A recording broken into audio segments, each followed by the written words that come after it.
Polchalarni issiqxonangizga qachon ekkansiz? 14-martdan keyin. Ko'rib turgan natijamiz 70 kunlik natija, to'g'rimi? Begizdagi ekish sxemasi qanaqa bo'lgan buni? Qator orasi 1 metr, ko'chat to'g'rilar 45, bu orasi 60 santimetrga ekilgan. Ko'tarma qishlog'ilar ekilgan. Yerga somon solib, frezer. Umumiy maydoni qancha bu yerda? 30 joyga ekkanmiz.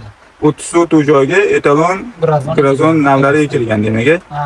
Rang olishlarida qanaqa bo'ldi farqi? Yo'q, rang olishlari ham qip-qizil zo'r. Bozorga eng yidini bo'lib turibdi. Assalomu alaykum, hurmatli kanalimiz kuzatuvchilari. Bugun mana 24-may Alfa Agro jamoasi Buxoro viloyati Vobkent tumani Sariosiyo mahallasida bo'lib turibmiz. Begzod akamiz issiqxonalarida, Mirishkor dehqon Begzod akamiz issiqxonalarida bo'lib turibmiz. Begzod akam Alfa Agro jamoasini grazon va etalon bir gibridlardan ekkanlar. Juda yaxshi hosildorlik natijasiga erishganlar. Hozir bir og'iz o'zlari bilan suhbat olib boramiz. O'zlari kerakli ma'lumotlarni va qo'shimcha yangi tavsiyalarni berib o'tadilar. Agrotexnik va yetishtirishlari bo'yicha Xudo xolisa hammamizga manfaatli bo'ladi. Assalomu alaykum Begzod aka. Assalomu alaykum. Sog'liqlaringiz yaxshimi? Charchamayapsizmi? Begzod aka, hozir dehqonchiligingizni ko'rib, ochiq havas qildik. Bunaqa dehqonchilikni hammaga ham nasib qilsin. Endi ko'pchilik qiziqadi. Mana shunaqangi hosilga erishish uchun nima harakatlar qilish kerak, nima agrotexnikalar qilish kerak? Shu o'zingizning tajribalaringizni dehqonlarimiz bilan bo'lishsangiz degan maqsadda ekish sxemasidan, ekilish sanasidan boshlasak. Buni niholchalarni issiqxonangizga qachon ekkansiz? 14-martdan keyin, 14-mart savoqlarni o'tkazib, keyin qo'yganmiz. Isitish tizimi yo'q, palodni.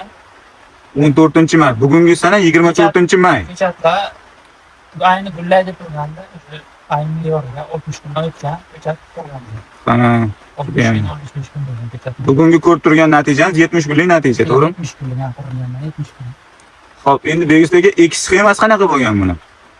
Qator orasi 1 metr, ko'chat to'g'rilar 45, bu orasi 60 santimetrga ekilgan. Ko'tarma qishlog'ilar ekilgan.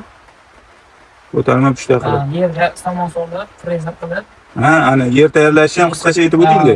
Yerda yo'g'otlab, taxlab ekilgan. Umumiy maydoni qancha bu yerda? 30 joyga ekkanmiz. 30 sotuv joyga etalon, grazon navlari ekilgan demak. Endi hozir men bir narsaga ahamiyat berdim-da Begizdagi aka. Ma'lum bir qismini mana plyonka bilan munchalagansiz, ma'lum bir qismini munchalamagansiz. Shundan maqsad nima bo'ldi? Farqi qanaqa bo'ldi? Munchalasa ancha foydasi bor ekan. Bu tez ketadigan yer qiziq, ancha tezlashib, u munchalamagan nisbatan tez o'zini olib ketar ekan. Ham yerni shu yerlarini yo'qotib, shu o'zidan bu qaytarib, suvni o'ziga yaxshisinda namlik yaxshi berib turar ekan yerga. Foydasi yaxshi ko'p ekan buni. Foydasi bor ekan. Biz ham yarmini qildik. Foydasini ko'rdik, yarmini shunaqa ekkanmiz.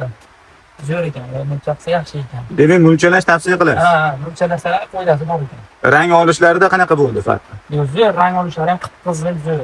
Bozorga eng yidini bo'lib turibdi. Xo'p, endi qarang, oziqlantirish tartibiga qanaqa dastur asosida boqdingiz? Nimalardan ko'proq berdingiz? Endi kalsiy nitrat, shu yara fermasini oziqalarni ber, endi ko'chat ahvoliga qarab, nima talab qilsa, magniy, hammasini ketma-ketlikka berib bordik. Ona ko'p ham oziqlantirganimiz yo'q, o'zi ko'p ham oziqa talab qilmaydi, tanasi ko'p qalinlashib, ko'p barglari yiriklashib ketdi uchun ko'p oziqa ham bermadik. Tomchilatib sug'orish tizimi bor-a? Ha, shunaqa. Isitish tizimi mavjud emas lekin. Yo'q, jiyasida ham har 10 kun, 15 kunga bir suv yurg'izib turdik. Yoqim bo'lishi uchun. Ha, mana e'tibor beradigan joyini aytdingiz. Suvga to'yganda, suvdan qiynalmagan. Suvni ko'p talab qilagan, ha. Suvni to'g'azish kerak suvdan. Suvdan tortsa, o'g'illari maydalashib qolgan. Balalashib, maydalashib, yuraklarimiz balanigacha yaxshi zo'r. Boshqa guruhga nisbatan birinchi guruhlar hamma guruh katta qiladi. Bu o'g'illarni kattalashtirishga qiynaladi guruhda. Buni yaxshi katta qilib topshirishdi. Tanasi baquvvat. Suvni oqilish sistemasi yaxshi ekan buni. Tushunarli. Tanalari baquvvat.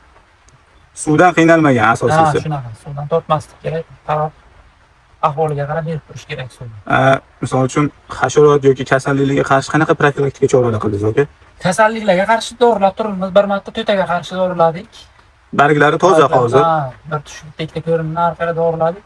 Bir marta shu shirincha unaqa qarshi doriladik, 2 marta doriladik parazitlarga. Boshqa unaqa dorilaganimiz yo'q. Yaxshi, barakasini bersin. Endi hozir Bundan necha marta terim qilinganmi? 2 marta terim qilingan, endi yana teramiz deb turimiz o'z pishgan. Ancha. 2 marta terim 2 marta qilgansiz. terim qilingan. Yaxshi. Yaxshi, barakasini bersin. Hozir mana shu gibridlarni ekib ko'rdingiz. Alfa Agro kompaniyasining etalon, grazon gibridlarini ekib ko'rdingiz. Bilamiz, boshqa gibridlarni ham ekib ko'rgansiz. Har xil gibridlar. Sizga nimasi bilan ma'qul bo'ldi? Dehqonlarga qanaqa tavsiyalar qilasiz? Buni yaxshi tomoni oziqa kam bo'lsa ham barglari yaxshi, tanalari baquvvat bo'lib, balalar o'g'illarni yirik qilavergan, balandki gulxonalarni ham kattalashtirib, hozircha yaxshi ketyapti. Endi birinchi yil ekdim, mana men oxirigacha ko'ramiz, qanaqa rezultat bo'ladi oxiri. Hozircha yaxshi, birinchi, ikkinchi, uchinchi gulxonalar hech qanaqa qiynalgani yo'q. Katta qilyapti yaxshi. Demak, sizga ma'qul gibrid. Tanasi baquvvat. Shu oziqa ko'p talab qilmaydi, o'z tanasi baquvvat bo'lib boraveradi. Etalon ko'proq ma'qul bo'lyaptimi, grazonmi? Hozircha ikkalasi ham yaxshi, zo'r. Yaxshi. Ham zo'r, Asosiysi suv. Suv, ha. Asosiysi suvdan qisilmagan ekan. Namlikda yaxshilab qarash bo'lsa. Hozircha ikkalasi ham bir xil ketyapti, hech qanaqa bo'lmaydi. Xo'p, nima sort eksam ekan deb ikkilanib yurgan dehqonlarga nima tavsiya qilasiz? Men olib ikkisi ana shu navlardan zo'r ekan. Sizga ma'qul bizga? Ma'qul bizga hozircha, ma'qul. Shodalarni ham yaxshi o'raygan, 6 ta, 7 ta bir xildek zo'r katta qilagan shodalarni. Mana shu qarang, shodalarda ahamiyat berib turibmiz.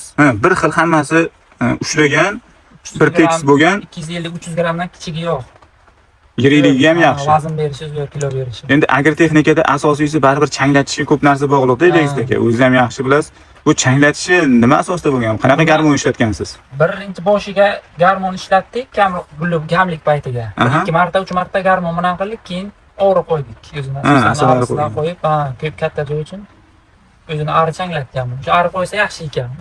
Tez changlatib o'zi qancha gullasa o'sha paytga kelib changlatib ketavergan. O'sha uchun yaxshi zo'r. Endi ari ham qo'ysa yaxshi. Ari qo'ysa, uni gul kuydirmaydi. tashlab o'tib ketmaydi. Juda ham yaxshi. Juda ham yaxshi maslahatlar berdingiz. Demak, ari changlatganda ham mayda bo'lib qolmadi. Yo'q. Yirik yaxshi bo'ldi. Mana shu hammasi ariga changlangan. O'sha bosh bitta ikkitasi garmonga changlatgan, qolgan hammasini ari changlatgan. Yaxshi, barakasini bersin, yirik bo'lib chiroyli bo'libdi. Qattiqligi qanaqa bo'lyapti? Qattiqligi zo'r. Qattiq pomidor. Sifati zo'r. Qizilligi zo'r, qip-qizil ishlari ham zo'r. Ichasi bizga ichi ko'p no'g'in emas, ko'k emas. Qip-qizil chiqibdi ishlari ham yaxshi zo'r. Bozorga birinchi bo'lib shuni olib lozim. Barakasini bersin. Barakasini bersin. Levis aka, nima ham deymiz? Sizga o'xshagan dehqonlar ko'paysin. Tajribalaringizni boshqa dehqonlar bilan o'rtoqlashishda davom eting. Mana shunaqangi chiroyli hosillar hammaga nasib qilsin. Rahmat, salomat bo'ling.